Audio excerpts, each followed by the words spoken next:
आप सभी का स्वागत है। चलिए देखते हैं आज मार्केट में क्या रहा। तो अगर आज मार्केट में देखेंगे तो मार्केट एक पॉजिटिव स्टार्ट मिला, जैसा कि कल का उम्मीद था। तो कल जैसा मैंने बताया था कि अपने को 25,095 या उसके नीचे 25,060 के तो आसपास वहीं पे मार्केट ओपन हुआ और वहाँ से जो बुलिश बना, तो आप पैटर्न देख सकते हैं कि एक अच्छा पैटर्न फॉर्म हुआ और बाद में यहाँ पे एक अच्छा आ, जो ब्रेक नहीं हो पा रहा था 25,200 का लेवल, वो भी ब्रेक करके ये आगे निकला है। तो यहाँ जो ये ब्रेक निकला है ये एक पॉजिटिव संकेत है, लेकिन क्या ये केवल एक्सपायरी का असर है या यहाँ से कल रिवर्सल मिलेगा? तो इन सबको देखने के लिए हम बाकी डेटा पे भी रुक करते हैं। तो सबसे पहले चलते हैं कि ग्लोबल मार्केट में क्या चल रहा है। उसके लिए हम चलते हैं investing.com में, जहाँ से हम अपने चार्ट के द्वारा देख पाएंगे। तो जैसे आप यहाँ देख पा रहे हैं, मैंने ऑलरेडी यहाँ अपना वॉच लिस्ट बना के रखा है। तो अभी अगर देखेंगे तो यहाँ पे थोड़ा सा यूएस मार्केट में नेगेटिविटी दिख रही है। तो जैसा कि अभी 8 बजने और ओपनिंग कैसा होता है, तो डाउ जोन्स भी 200 पॉइंट डाउन खुल रहा है। ठीक है। तो यूएस मार्केट में तो नेगेटिव दिख रहा है अभी, लेकिन निकाई अभी भी 134 पॉइंट पॉजिटिव है। तो ये है, तो ये देखते हैं कितना बरकरार रहता है। डॉलर इंडेक्स में अगर देखें तो यहाँ पे भी वीकनेस जारी है, जो अपने लिए एक पॉजिटिव खबर बनता है। तो ओवरऑल अगर देखें तो अभी यूएस का देखते हैं ओपनिंग सेशन के बाद यहाँ पे रिकवरी मिल रहा क्या। अगर यहाँ पे एक रिकवरी मिलेगा तो अपना जाके अच्छा होगा। अब ये रिकवरी मिल सकता है कि नहीं, इसके लिए अगर देखना है तो हम एक बार डाउ जोन्स के चार्ट पे चलते हैं कि क्या रिकवरी यहाँ उम्मीद किया जा सकता है या नहीं। ठीक है। और यहाँ पे उम्मीद इसलिए है, देखिए यहाँ पे है पॉजिटिव सीपीआर, तो उम्मीद कम है बहुत कि ये ट्रेंड में जो गिरावट है ये ट्रेंड, और पॉजिटिव नेरो सीपीआर है। तो इसीलिए अगर ये ऑलरेडी काफ़ी पीडीएल को भी ब्रेक कर चुका है तो उम्मीद है कि ये थोड़ा सा डाउनफॉल बढ़ सकता है। ठीक है। तो जो ये मार्केट में आपको जो गिरावट दिख रहा है यूएस में, तो जो अभी ताज़ा जानकारी है इसके अनुसार यूएस में क्या है कि इन्फ्लेशन हाई। ठीक है, इन्फ्लेशन हाई के कारण ये चीज़ डाउनफॉल हो रहा है। इन्फ्लेशन हिंदी में बोले तो इसको महंगाई की, महंगाई बढ़ने की आशंका के कारण ये चीज़ें हो रही है। तो देखते हैं यहाँ पे क्या रहेगा। अब इसके बाद हम चलते हैं आ, अपने यूएस के डेटा, सीपीआर के डेटा पे चलते हैं। तो सीपीआर आज क्या बोलता है, तो सीपीआर के डेटा को भी अगर एनालाइज करेंगे तो सीपीआर में एक पॉजिटिव चीज़ें क्या दिख रहा है कि सारे डेटा जैसे कल नेगेटिव थे, आज क्या है, सब पॉजिटिव है। ठीक है। लेकिन यहाँ पे चीज़ें थोड़ा सा बदल गया है। ये सब पॉजिटिव तो है, लेकिन ये सीपीआर जो रेंज दिख रहा है, ये जो रेंज दिख रहा है, ये इस रेंज को हम बोलेंगे कि ये वाइट सीपीआर है कल। क्योंकि निफ्टी में अगर 30 पॉइंट के ऊपर को हम अप्रोक्स आप वाइट मान सकते हैं। ठीक है। और बैंक निफ्टी में भी 100 पॉइंट के ऊपर वाइट सीपीआर है। तो हो सकता है कि कल मार्केट में दोनों तरफ का मूव देखने को यहाँ से मिले। ठीक है। तो यहाँ पे आपको क्लियर हो गया कि वाइट सीपीआर है, तो दोनों तरफ के मूव मिलेंगे। ठीक है, बोथ साइड मूव मिलेंगे, ये तो क्लियर है ना। अब चलते हैं अपने और एक डेटा पास की एफआईआई और डीआईआई में क्या हुआ है। तो एफआईआई और डीआईआई के चीज को देखने जाएंगे तो उसके लिए चलते हैं स्टॉकेज में, जहाँ पे डेटा आ चुका है। और यहाँ पे देखेंगे तो अभी ये 15 तारीख का डेटा दिख रहा है।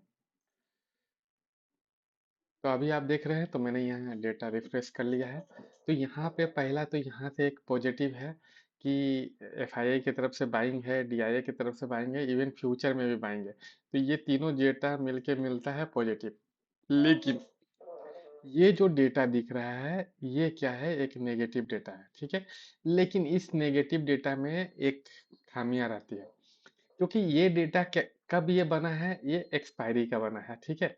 तो आज जैसे निफ्टी में अचानक ये हो गया, तो इस जो अप दिखा उसके कारण लॉन्ग अनवाइंडिंग होगा। तो क्या ये केवल उसका डेटा है, तो हमें इससे नहीं डरना चाहिए। तो हमेशा इस डेटा को हम हमेशा कैसा बोलते हैं कि अगर ये पॉजिटिव है तो ये मार्केट को नीचे की ओर ले जाएगा, और नेगेटिव डेटा है तो वो मार्केट को ऊपर की ओर ले जाएगा, ये नॉर्मल। लेकिन एक्सपायरी के दिन हम इस डेटा को उतना वैल्यू नहीं करेंगे, ठीक है। हाँ, ये डेटा थोड़ा सा काम करेगा, क्योंकि हम उधर भी देख रहे हैं कि हमारे पास क्या है, वाइट सीपीआर है, ठीक है। तो अब हमें कल के लिए जो प्लान करना है तो उसमें कैसा कर सकते हैं। तो हम इसके लिए आपको लिए चलते हैं निफ्टी के चार्ट पे, वहां से इस चीज को जानने की कोशिश करेंगे कि कल के लिए क्या लेवल निकल के आता है, ठीक है। तो देखिए, अभी निफ्टी पॉजिटिव है और कल एफआईआई की बाइंग है। तो इसको मैं थोड़ा सा नीचे कर दूं, तो निफ्टी में जो अभी डेटा लेवल दिख रहा है, ठीक है। तो आपकी जानकारी के लिए बोल दूं, अगर आप पोजीशन मतलब पकड़ के बैठे हुए हैं या आगे की व्यू सोचते हैं, तो हमारे लिए रेजिस्टेंस लेवल मैंने पहले भी बोला है कि 25,431 है। ये लेवल के ऊपर मतलब 425 पकड़ लीजिए, 425 तक हम सेफ जोन में है, यहाँ तक है। और उसके बाद यहाँ से हमारा रेजिस्टेंस जोन चालू होगा, ये आपको ध्यान देने वाला है। तो कल अगर कहीं नहीं है, हो सकता है कि सुबह आपको एक अच्छा हाइक मिल जाए, फिर वहां से थोड़ा डाउन मिल जाए, फिर ऐसा हाइक हो जाए, ऐसा भी करके ये कल मार्केट में मूवमेंट दिख सकता है। तो इस चीज को कि मार्केट में रेंज कहाँ रहेगा, इस चीज को हम सीपीआर की मदद से थोड़ा सा फाइन ट्यूनिंग करते हैं कि कहाँ पे हम ये चीज बना सकते हैं। तो अगर आप यहाँ से देखेंगे तो बाकी इंडाइसेस के लिए भी आपको जो भी रेजिस्टेंस देखना है वो देख सकते हैं। फिलहाल हम सीपीआर पे बात करते हैं। तो जैसा कि आज सुबह थोड़ा सा अच्छा हो गया है, तो हो सकता है कि सुबह कल आपको यहाँ पे 215 या 190 इस रेंज में कहीं पे भी ओपन हो जाए। अगर नेगेटिव जैसा यूएस मार्केट नेगेटिव है, तब आपको यहाँ S1 के लेवल को यहाँ से मिल सकता है, ठीक है। और वहाँ से बाउंस बैक हो सकता है। लेकिन अगर अपना मार्केट यहाँ पे पॉजिटिव ओपन होता है, तब यहाँ से हम देख रहे हैं 310 381, ये लेवल आ सकता है, इसमें कोई नहीं है। क्योंकि सारे इंडेक्सेस जब पॉजिटिव रहते हैं ना, तो वो भी एक अच्छा संकेत होता है।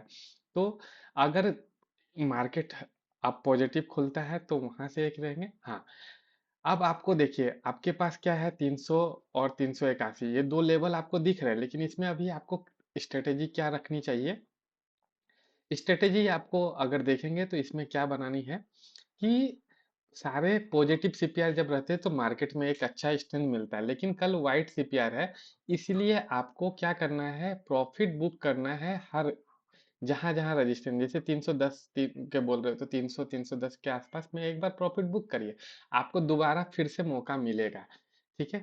क्योंकि कल एक तरफा मार्केट अप नहीं जाएगा, अगर जाना भी रहेगा तो up down up down up down up down इस पैटर्न में बनना चाहिए, जो वाइट सीपीआर में ऐसा बनता है। तो इस बात का ध्यान रखते हुए ही आप करें, ठीक है।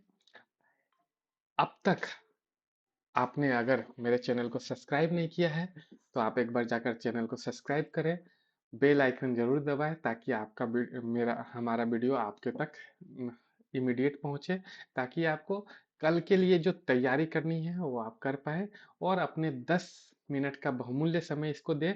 कुछ भी पास करके ना देखें, हमेशा कंटिन्यूअस देखें। तो जो टेक्निकल एनालिसिस मैं करता हूँ वो पूरा आपको दिखाता हूँ, आप देख सकते हैं। इसके अलावा अगर आपको सीपीआर वगैरह रिलेटेड कैसे मैं सीपीआर निकालता हूँ, ये सब कुछ भी इस तरह की जानकारी चाहिए, तो आप कमेंट बॉक्स में लिख सकते हैं। मैं आपका इसमें भरपूर सहयोग करूंगा। धन्यवाद।